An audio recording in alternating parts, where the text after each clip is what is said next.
No caso de vasos de pressão esféricos, por simetria, se a gente pegar um elementozinho aqui, um pontinho qualquer, né? Vamos supor esse aqui, a gente vai ter que σ2 e σ1 vão ser iguais, né? As tensões principais vão ser iguais.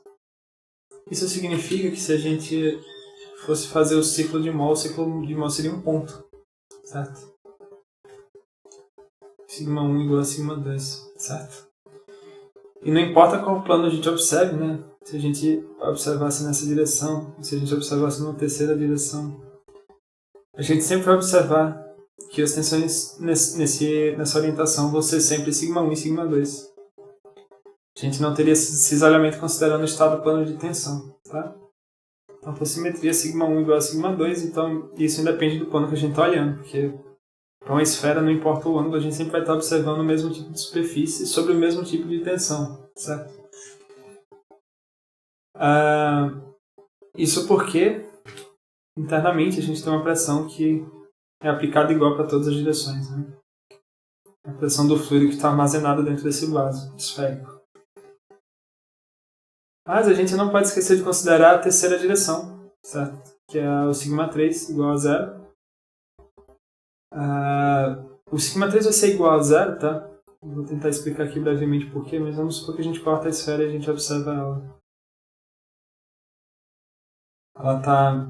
Isso aqui vale para o cilindro também, né? A gente vai ter uma pressão interna, a gente vai ter uma pressão externa. Tecnicamente, né, como o nosso material está sujeito a essas pressões interna e externa, ele vai ter algum nível de tensão nessa direção radial, certo?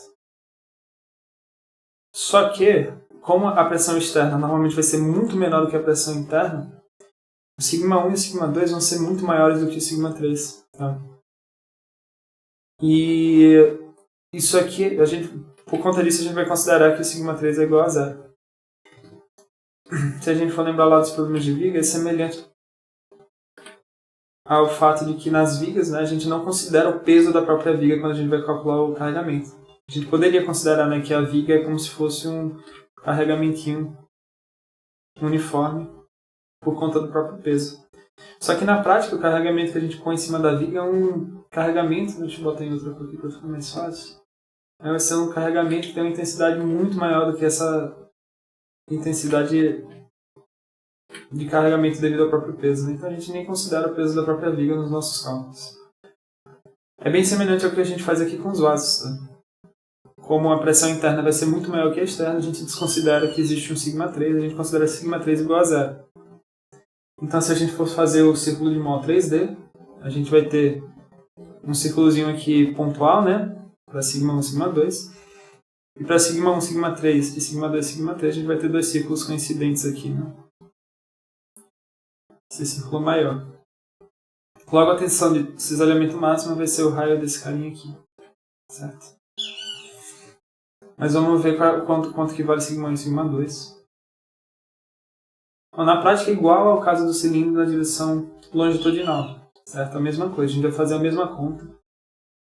σ1 vezes essa areazinha, né? A gente desenrola aqui esse anel circular.